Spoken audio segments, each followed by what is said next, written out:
তো হেল্ল' নমস্কাৰ কুমলক কোলম্বাই লগতে কাৰ্ডুম মোৰ নাম হৈছে অম্লানজ্যোতি য়েইন। আপোনালোকে মোৰ ইউটিউব চেনেল ডিফেন্স ক্লাব এজ এ চাই আছে। তো বৰ্তমান আছোঁ ফিল্ডত, অলপ ক্ৰিকেট খেলিলোঁ, এইটো কাৰণে অলপ গৰমো উঠি আছে। লগতে আজি গোটেই দিনটো দৌৰা দৌৰি কৰি থকাৰ কাৰণে ইমান ভালকৈ টাইমো পোৱা নাই ভিডিঅ' দিবৰ কাৰণে। আজিৰ ভিডিঅ'টো হৈছে যেন অসম পুলিচৰ ABUB বোৰ্ডমেন APRO লগতে যিমানখিনি এক্সট্ৰা কনষ্টেবল লেভেলৰ ভেকেঞ্চি আছিলে এইবিলাকৰ ফাইনেল কাট অফ কিমান ইনক্ৰিজ হ'ব পাৰে। বহুতে বেলেগ বেলেগ কৈছে, মই বহুত ইউটিউবত ভিডিঅ' চাইছোঁ। কিছুমানে কৈছে 8 নম্বৰ ইনক্ৰিজ হ'ব, কিছুমানে কৈছে 5 নম্বৰ হ'ব। সঁচাকৈ ইমানখিনি ইনক্ৰিজ হ'ব পাৰেনে? বহুতৰ ভয়, যোনে বাইবা দিছে। লগতে অসম পুলিচৰ নতুন ভেকেঞ্চিৰ কাৰণে বহুতে অপেক্ষা কৰিছে আৰু বহুতে মোক কিছুমান কুৱেশ্যন সুধি থাকে। এই প্ৰশ্নসমূহৰ উত্তৰকেইটা দিব চেষ্টা কৰিম। তো বলক আজি ভিডিঅ' বিনা দিনহকে আৰম্ভ কৰোঁ। প্ৰথম প্ৰশ্নৰ উত্তৰটো দিব চেষ্টা কৰিম। এটা প্ৰশ্ন মোক কৰিছিলে, দাদা আপুনি যেতিয়া অসম পুলিচৰ কাৰণে প্ৰিপেৰেশ্যন কৰি আছিলে আপুনি কাৰ কিতাপ পঢ়িছিলে, লগতে কাৰ ইউটিউব চেনেল চাইছিলে? তো বিশেষকৈ মই ইমানখিনি ইউটিউব চেনেল ফ'ল' কৰা নাছিলোঁ, যিহেতু বহুতখিনি আজিকালি পেইড ক'ৰ্চ ল'বলগীয়া হয়, ফ্ৰীত যিকোনো ক'ৰ্চ নিদিয়েগৈ। এইটো কাৰণে 2-3টা ফ'ল' কৰিছোঁ, নামকেইটা কৰিছোঁ। প্ৰথম হৈছে আছাম কম্পিটিটিভ এক্সাম, তাৰপিছতে ছেকেণ্ড হৈছে আপোনালোকৰ পৰীক্ষা মিত্ৰ, তাৰপিছতে SPK। তেওঁলোকৰ ভিডিঅ' চাইছিলোঁ। তেওঁলোকেও পেইড ক'ৰ্চ দিয়ে, কিন্তু বেছিভাগ তেওঁলোকে অনলাইন ফ্ৰীকৈ কৰায়। সেইটো কাৰণে তেওঁলোকৰ ক'ৰ্চ লৈছিলোঁ। আৰু তাৰপিছতে কিতাপ কি পঢ়িছিলোঁ? কিতাপ বিশেষকৈ ইমান মই পঢ়া নাই। কিতাপ মানে আগতেই মই কিনা আছিলে, যেতিয়া মই ফৰেষ্টৰ ইণ্টাৰভিউ দিছিলোঁ তেতিয়া কিনা আছিলে। কিতাপ ফটো অলৰেডি ওলাইছে, কিন্তু হ'লেও আটাইতকৈ মষ্ট ইম্পৰ্টেণ্ট অসম পুলিচৰ কাৰণে আটাইতকৈ ইম্পৰ্টেণ্ট হৈছে এইটো হৈছে মেথছ, লগতে হিষ্ট্ৰীটো বহুত ইম্পৰ্টেণ্ট, কাৰণ যিহেতু প্ৰশ্ন আহি থাকে। সেইটো কাৰণে আপোনালোকে এখন কিতাপ ল'ব পাৰে। এইটো হৈছে কিতাপখনৰ নাম হৈছে Assam year book, most famous আৰু বহুতেই ইউজ কৰে। লিংক আছে ডিছক্ৰিপশ্যন, আপোনালোকে ইউজ কৰে। আৰু এটা মোক কুৱেশ্যন সুধি থাকে, দাদা ৰানিং কৰাৰ পিছত আমি কি খালে ভাল বুলি? তো এনেকুৱাটো বিশেষকৈ প্ৰ'টিন জাতীয় য'ত প্ৰ'টিন থাকে এনেকুৱা খাদ্য খাব লাগে। এইটো হৈছে বইল ডিম, লগতে আপোনালোকৰ হাফ ফ্ৰাই খাব পাৰে, লগতে আপোনালোকৰ গাখীৰ খাব পাৰে, এইবিলাক খাব পাৰে। লগতে বৰ্তমান গৰম বেছি হৈছে, ৰানিং কৰিবলৈ অলপ অসুবিধাও হয়। এইটো কাৰণে ৰানিং কৰাৰ পিছত আপোনালোকে এটা বস্তু পোৱা যায়, এইটো হৈছে ইলেক্ট্ৰল বুলি কোৱা হয়। প্ৰায় কিছুমান জেগাত 25 টকা, কিছুমানত 20 টকা লয়। এইটো কিনি পিনি খাব পাৰে। যিহেতু যেতিয়া আমি ৰানিং কৰোঁ তেতিয়া আমাৰ গাৰ পৰা মানে গৰমকেইটা ওলাই যায়, তেতিয়া মানে বহুত নিমখ কমি যায়। এইটো কাৰণে নিমখ আপোনালোকে খাব পাৰে। এইটো হৈছে ইলেক্ট্ৰল বুলি থাকে, যোনটো আপোনালোকে কিবা ফিল্টাৰত পাই যাব। মই ডিছক্ৰিপশ্যন দিয়া আছে। মাত্ৰ 25 টকা হয়, 25 টকা 20 টকাতে আপোনালোকে পাই যাব। গোটেই পাত্তাটো হয়তো 100 টকামান ল'ব চাগে, আপোনালোকে হয়তো কিনি পিনি কামত দিব পাৰে। এইটো বহুত ভাল বস্তু হয়, কোনো ছাইড ইফেক্ট নাথাকে। বেছি নাখাব, দিনত এপেকেট খাব, তাতকৈ বেছি নাখাব। এটা পেকেট কিনিলে আপোনালোকে গোটেই যিমানখিনি কেণ্ডিডেট থাকে তেওঁলোকে বহাই মেলি খাব পাৰিব। তাৰপিছতে এতিয়া আহিছোঁ মেইন টপিকলৈ। এইটো হৈছে অসম পুলিচৰ কাট অফ লিষ্ট কিমান ইনক্ৰিজ হ'ব। প্ৰথমতে কিমান ইনক্ৰিজ হ'ব, বহুতে হয়তো যোৱা বছৰ কাট অফ লিষ্টখন চাইছে যেন ইমানখিনি ইনক্ৰিজ ইমানখিনি হৈছিলে বুলি বহুতে ক'ব। প্ৰথমতে কৈছোঁ যেন প্ৰতি বছৰৰ কেণ্ডিডেট ছেম নাথাকে, প্ৰতি বছৰৰ কাট অফ ছেম নহয়। কাট অফ বনাই কোনে? কাট অফ বনাই আমি নিজেই। যিমানখিনি কেণ্ডিডেট চোকা কেণ্ডিডেট আহিব, যিমানখিনি ফিজিকেল টেষ্টত এটা ভাল নম্বৰ পাব, তেওঁলোকে নিশ্চয় কাট অফ লিষ্টটো তেওঁলোকে উঠাই দিবই। এইটো কাৰণে কাট অফ লিষ্টটো বহুতখিনি ইনক্ৰিজ হৈ যায়। আপোনালোকে হয়তো এইবছৰ চাইছে যেন এইবছৰ হাইষ্ট কাট অফ লিষ্ট গৈছে। যিকোনো ভেকেঞ্চিতে কৈছোঁ, অকল ABUB কোৱা নাই, মই APRO কোৱা নাই। বহুখিনি ভেকেঞ্চিতকৈ আগতকৈ কাট অফ লিষ্ট ফিজিকেল টেষ্টত বহুত গুচি গৈছে। কিছুমান ডিষ্ট্ৰিক্টৰ বাক্সা, যেনেকৈ ধেমাজি চালে, শিৱসাগৰ, আপোনালোকে হয়তো দেখিছে যেন তামোলপুৰ, তেওঁলোকৰ ফিজিকেল টেষ্টৰ কাট অফটো কিমান গৈছে। কিন্তু যোৱা বছৰ এনেকৈ যোৱা নাছিলে, কিন্তু এইবাৰ এনেকৈ ইনক্ৰিজ হৈছে। এনেকৈ ছেম যোনটো অসম পুলিচৰ ABUB যিমানখিনি ভেকেঞ্চি কনষ্টেবল লেভেলৰ ভেকেঞ্চি আছে, এইবিলাকৰ কাট অফ লিষ্টটো ইনক্ৰিজ হ'বই ফাইনেল লিষ্টতো।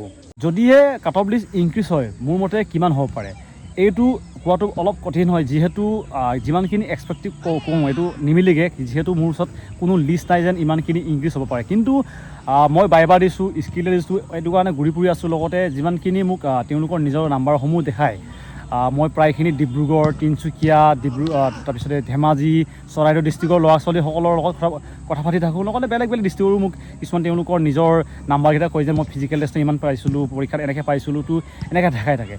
যদিহে মোক চিধা কিয় দিয়ে, মোৰ এইটো অপিনিয়ন হয়, হয়তো এইটো টোটেলি নহ'ব পাৰে। কিন্তু মোৰ মতে কৈছোঁ, মোৰ মতে যিমানখিনি কাট অফ লিষ্ট গৈছে, মানে যদি চোৱা আপোনালোকৰ শিৱসাগৰ 32 গৈছে টোটেল মিলাই পিনি, 32ত হয়তো মেক্সিমাম মোৰ মতে 4 নম্বৰ ইনক্ৰিজ হ'ব পাৰে। মেক্সিমাম কৈছোঁ, মেক্সিমাম 4 নম্বৰ হয়তো ইনক্ৰিজ হোৱাৰ চান্স আছে।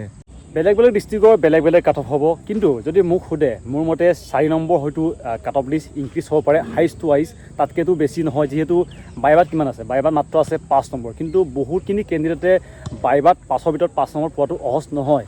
আৰু বহুখিনি কেণ্ডিডেট এনেকুৱা মোক কৈ থাকে যেন তেওঁলোকৰ যোনদিনা বাইবা আছিল তেওঁলোকক অকল ৰোল নম্বৰটো সুধিছে কিমান আছে লগতে এইটো পঠিয়াই দিছে।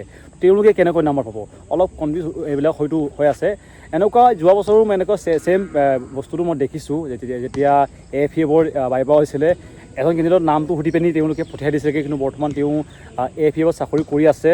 আপোনালোকৰ মেটাৰ কৰে ফিজিকেল টেষ্টৰ নাম্বাৰ লগতে আপোনালোকৰ পৰীক্ষাৰ নাম্বাৰ, এই দুটাকৈ কম্বাইন কৰি আপোনালোকৰ যদি ভাল এটা মাৰ্ক আছে তেওঁলোকৰ কাৰণে বহুত বেনিফিট হ'ব। আটাইতকৈ ছেফ জোন কাক ক'ম, মানে যাৰ নাম্বাৰ বেছি থাকিলে কাক ক'ম যেন মানে তেওঁৰ 100% অহা চান্স আছে। যদি আপোনালোকৰ কাট অফ লিষ্ট কিমান গৈছে তাতকৈ যদি আপোনালোকৰ 8 নম্বৰ 8 কৈছোঁ মই 8 নম্বৰ যদি আপোনালোকৰ বেছি আছে আপোনালোকৰ 110% আপোনালোকৰ ফাইনেল লিষ্টৰ নাম থাকিবই। 8 নম্বৰটো কমটি নম্বৰ নহয়। 8 নম্বৰ যদি পাব হোৱা নাই আপোনালোকে প্ৰায় 16টা কুৱেশ্যন যিমান আপোনালোকৰ কম্পিটিশ্যন লেভেল আছে তাতকৈ আপুনি 16টা কুৱেশ্যন আপুনি বেছি লিখিছে। এনেকুৱা কেণ্ডিডেট মই বহুতক চিনি পাইছোঁ। যেতিয়া মোৰ বাইবা আছিলে, মোৰ আছিলে 9 তাৰিখে যোৰহাটত, তেতিয়া মই ডিব্ৰুগড়ত 2টা কেণ্ডিডেট লগ পাইছিলোঁ। তাৰ 41 আছে পৰীক্ষাত, 41 পাইছে, মানে কিমান চোকা ল'ৰা। কিন্তু তেওঁ আৰ্টছৰ আছিলে, এইটো কাৰণে তেওঁ অকল ABUBত আছে, APR নাছিলে, এইটো কাৰণে অলপ মানে বেনিফিট হ'ব। বিশেষকৈ লগতে যিমানখিনি APR দিছিলে, যাৰ APR থকাৰ লগতে তেওঁলোকৰ ABUB আছে, তেওঁলোক আটাইতকৈ কম্পিটিশ্যন লেভেল তেওঁলোকে বেছি কৰাই দিব, যিহেতু তেওঁলোকৰ ফিজিকেল টেষ্টৰ লগতে পৰীক্ষাটো মিলাই পিনি তেওঁলোকৰ কাট অফ লিষ্ট অলপ বেছি গুচি গ'ল। এইটো কাৰণে যাৰ অলৰেডি ABUB আছে, APRও আছে, তেওঁলোকে আটাইতকৈ কম্পিটিশ্যন লেভেলটো বঢ়াই দিব। এইবাৰ আপোনালোকৰ হয়তো দেখিছে যেন APRৰ কাট অফ যোনটো তেওঁলোকৰ পৰীক্ষা কাট অফ কৈছোঁ, পৰীক্ষা কাট অফটো তেওঁলোকক কিমান গৈছে। মই আগতে আপোনালোকক কৈছোঁ যেন APR সকলৰ ফিজিকেল টেষ্টৰ কাট অফটো কম হয়, কিন্তু তেওঁলোকৰ ফাইনেল যোনটো কাট অফ গুচি যায় তেওঁলোকৰ বহুত গুচি যায়। ABUBতকৈ তেওঁলোকৰ কাট অফ লিষ্টটো বেছি যাব। আপোনালোকে চাব, যিহেতু তেওঁলোকৰ ভেকেঞ্চিও কম আছে, লগতে তেওঁলোকৰ পৰীক্ষাৰ লেভেলটো বহুত বাঢ়ি যায়। মই যোৱা বছৰ যেতিয়া ভিডিঅ' এটা বনাইছিলোঁ তেতিয়া লগতে ইয়াৰ আগতে যিমানখিনি মই ভিডিঅ' দিছোঁ তাতে মই বাৰে কৈছোঁ যেন যদি APR আপোনালোকৰ নাম আহিবগৈ আপোনালোকৰ নম্বৰ বেছি বহুত লাগিব পৰীক্ষাত, যিহেতু তেওঁলোকৰ ফিজিকেল টেষ্টৰ কাট অফটো অলপ কম হয়। ABUBতকৈ অলপ কম বুলি ক'ব পাৰি, যিহেতু আপোনালোকে হয়তো ছোৱালীসকল দেখিছে 21, 29, 22 এনেকৈ গৈছে, তেওঁলোকো গৈছিলে STP, লগতে বেলেগ কাষ্টৰ এনেকৈ গৈ থাকে। সেইটো কাৰণে APR সকলৰ যদি APR কেনেকৈ কৈছোঁ, APR সকল যদি তেওঁলোকৰ পৰীক্ষাৰ নাম্বাৰটো যোনটো কাট অফ গৈছিলে তাতকৈ যদি 5 নম্বৰ বেছি আছে তেওঁলোকৰ হয়তো ফাইনেল লিষ্টত নাম 100% আহিব। আটাইতকৈ মোৰ মতে বেনিফিট হ'ব পাৰে এইটো হৈছে যাৰ APR থকাৰ লগতে তেওঁলোকৰ ABUBও আছে, তেওঁলোকৰ আটাইতকৈ মানে বেনিফিট হ'ব, যিহেতু APR কাট অফটো অলপ বেছি আছিলে তেওঁলোকৰ পৰীক্ষা কাট অফটো। এইটো কাৰণে যদিহে তেওঁলোকে APR আছে, যদি APR নাপালেও তেওঁলোকক হয়তো ABUBত 110% অহা চান্স আছে। এতিয়া মোৰ লগৰ 2টা আছে যাৰ ABUB আছে লগতে APRও আছে, হয়তো তেওঁলোকৰ APR নাপালেও তেওঁলোকৰ ABUBত অহা চান্স আছে। আপোনালোকৰ হয়তো এটা আন্দাজ পাইছে, মই যিমান ইণ্টাৰভিউ দিছোঁ তাৰ এটা আন্দাজ লৈ পিনে দিছোঁ যে মই যিটো কৈছোঁ এইটো শুদ্ধ হ'ব এইটো নহয়, হয়তো তাতকৈ কমো হ'ব পাৰে, তাতকৈ বাঢ়িবও পাৰে। কিন্তু মোৰ এটা ধাৰণা যেন কেতিয়াও 8 নম্বৰ ইনক্ৰিজ নহয়গৈ। মই যিমানখিনি ABUB এতিয়ালৈকে চাইছোঁ, মই 2019ৰ পৰা দি আছোঁ, তেতিয়া মোৰ 0.8 কমিছিলে, যেতিয়া কাট অফ লিষ্ট গৈছিলে 0.8ৰ কাৰণে মই পোৱা নাছিলোঁ, তেতিয়া বেছি ইনক্ৰিজ হোৱা নাছিলে। যোনটো কাট অফ গৈছিলে তাতকৈ প্ৰায় 1.2 নে 2 নে 1 এনেকৈ বেছি হৈছিলেগৈ। বেছি নহয়গৈ। তেতিয়া বাইবা নাছিলে 2019 চনত, তাৰপিছতে বাইবাটো আহিছেগৈ। আৰু আপোনালোকে দেখিছে বেছিভাগ ইনক্ৰিজ নহয়। যদি 3 নম্বৰ 4 নম্বৰ আপোনালোকৰ ফিজিকেল টেষ্টৰ লগতে চব মিলাই পিনি কাট অফটো বেছি আছে, নাম্বাৰটো বেছি আছে, আপোনালোকে আহি যাব। একো ভয় নকৰিব, চিন্তা নকৰিব। আপোনালোকৰ নিজৰ কাম কৰিলে বৰ্তমান আপোনালোকে এতিয়া ভাবিলেও যেন নাম্বাৰটো বাঢ়িবগৈ এইটো নহয়, বা আপুনি যদি ভয় কৰে নাম্বাৰ কমিব এইটো নহয়, একো নহয়।